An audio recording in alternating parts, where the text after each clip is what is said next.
Because I know you don't want to talk. I know you don't want to talk about players on other teams now. But a player who left the program was and played tight end was clearly a little worried about how many snaps there'd be for tight ends, and maybe there's a little more spread in the offense now. Can you kind of address that issue and what you think it's going to look like going forward at tight end? Yeah, I mean, I think that obviously the scheme is different, but what Coach Beck wants to do is get the players on the field who are doing what they do best. And so it doesn't necessarily mean that we're going to be using less tight ends because we've got some pretty good ones. So Dallin Bentley, Landon King, and Hunter Andrews are the best at certain assignments within a given play. Then they're going to be on the field in that personnel group. So I would say that you don't want to look at like the number of catches that New Mexico had last year, because they may not have had the type of tight ends we have. But if you go back to Syracuse and look at this guy, Aronde Gatson, he had like 60 to 70 receptions that year at tight end. So I think it's more personnel based as far as the skill set of the player as opposed to the structure of the offense, because we'll get whoever is best at doing that particular assignment out there in the personnel group. And that's kind of the beauty of the offense. Depending on the time and score and the down and the distance, there's a lot of skills the offense might need. But just in general, a tight end who can kind of act like a slot receiver, that would seem to be, we have the labels for positions, but there really is a gray area there. Yeah. And so a tight end who could do that could really go to town, I would think. Yeah, for sure. You get a big, tall tight end that can run routes and catch the football, then that's a position that you can put that player in. And we have guys like that, obviously, in the program. Freddie, I'm curious about Drew Clemens. True freshman came in early and really. I'm curious about, I know it's super early in the process, what have you seen from him that you've liked so far? Yeah, we usually don't talk about injuries unless they're long-term. And unfortunately, during winter conditioning, he did sustain a long-term injury. So loved what he showed up until that point. But right now, the 100% focus is on rehabbing and getting back on the field. Freddie, you talked about Hunter Andrews. Obviously, he just made another position switch, right? This one kind of seemed inevitable, but could you take us through the process and how he's been adjusting? Yeah, so in previous years, for how many ever, 7 years or whatever it was, we had Brant Keithy in that hybrid role.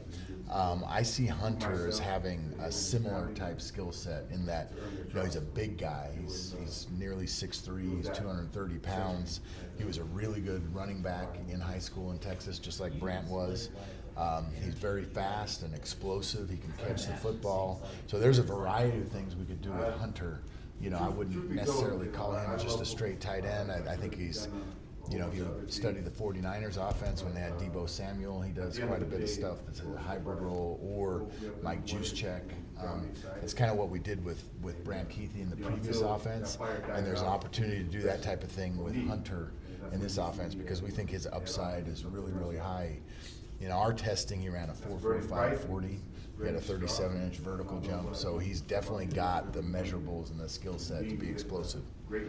Dalton Kincaid had a ton of success here. Does he ever come back in the offseason to get him to eat lunch with the guys? Because he might say the same thing you're saying, but, he plays for the Bills, so it might land differently. Yeah. Dalton, when he does come back to Salt Lake City, he does come to the office. He was a guy in the facility that was popular with everybody. So he'll make his rounds and say hello to everybody. He's a very social, friendly guy. He's, pretty busy. He's got a lot going on with, with stuff outside of football that he gets a chance to do some marketing and stuff like that. But when he rolls through town, he's definitely in touch with the guys here in the facility. What kind of improvement have you seen from Landon King and Dallin Bentley? First of all, let's start with Landon since he asked about him first. He's come in at over 230 pounds, which has been something that he struggled with. So I think that has been a great thing for him to come in a little bit bigger. He continues continues to do the stuff that he does well. He's that big tight end in the slot that can flex out and catch the ball on over routes and sail routes and things like that. He's got a knack of making contested catches with his catch radius. 6'5", long arms, times the ball well. Positions his body well. So I think that he, first practice, I thought that he looked really, really good. Dallin he continues to make strides. I don't think people know much about his background. In high school, he was a 5'11" wide receiver that broke his leg and never really got to play varsity football. He went on a mission and grew 5 inches, came back and walked on at Snow College as a tight end, and is now 6'4", 255 pounds, and he can run, and he's athletic, and he can catch, and he can block. So we just need to see him take another step forward and becoming a complete and total tight end. He got a lot of reps last year, which was great.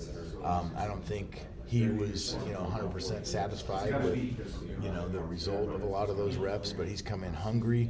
He's a great leader. He's a hard worker. He's a great kid, and we expect a lot of big things from Dallin this year.